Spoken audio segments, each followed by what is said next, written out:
Welcome to Thoughts in the Market. I'm Andrew Sheets, head of credit research at Morgan Stanley. Along with my colleagues bringing you a variety of perspectives, I'll be talking about trends across the global investment landscape and how we put those ideas together. It's Friday, December 22nd at 4 p.m. in London. Sometimes it's hard to explain why a market is moving. This is not one of them. U.S. economic data has been unquestionably good over the last 2 months, delivering an unusual combination of better than expected growth with lower than expected inflation. In the UK and Euro area, inflation has been declining even faster. Central banks, seeing this encouraging decline in inflationary pressure, have signaled an end to their recent rate hiking campaigns and hinted that next year will bring cuts. These shifts have been significant. The market's expectation of one-year interest rates in the Eurozone in 1 year's time have fallen almost 1% in the last month alone. In the US, they've fallen about 1.25% over the last 2. As you've heard us discuss in this program throughout the year, inflation is incredibly important to the current macroeconomic story. Much of the concerns this year, especially at the beginning, were based on a widespread view that in an economy near full employment, high inflation could only be brought down with much weaker growth, leaving investors with the unappetizing choice of either a recession or permanently higher inflation.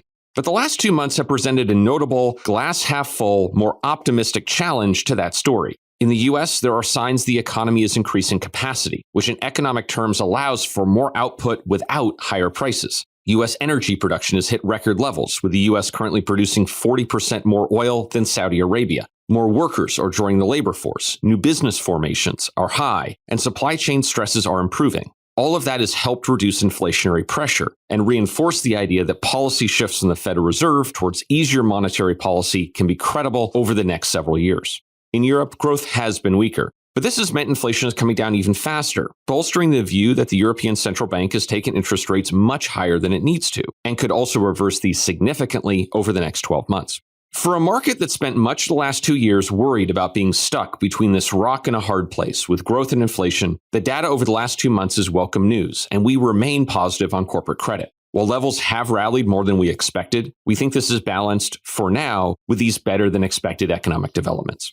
Within the credit rally, however, we see dispersion. Long-term U.S. investment-grade bonds, a highly volatile sector, have done so well that spreads are now near the tightest levels in 20 years. We think this looks overdone. In contrast, performance of the lowest-rated and also volatile cohort of CCC issuers has lagged significantly. While we've previously had a higher quality bias within credit, we think U.S. and European CCCs can now start to catch up, given some of the better macroeconomic developments we've been seeing in the recent months. Thanks for listening. Subscribe to Thoughts in the Market on Apple Podcasts or wherever you listen, and leave us a review. We'd love to hear from you. The preceding content is informational only and based on information available when created. It is not an offer or solicitation, nor is it tax or legal advice. It does not consider your financial circumstances and objectives and may not be suitable for you.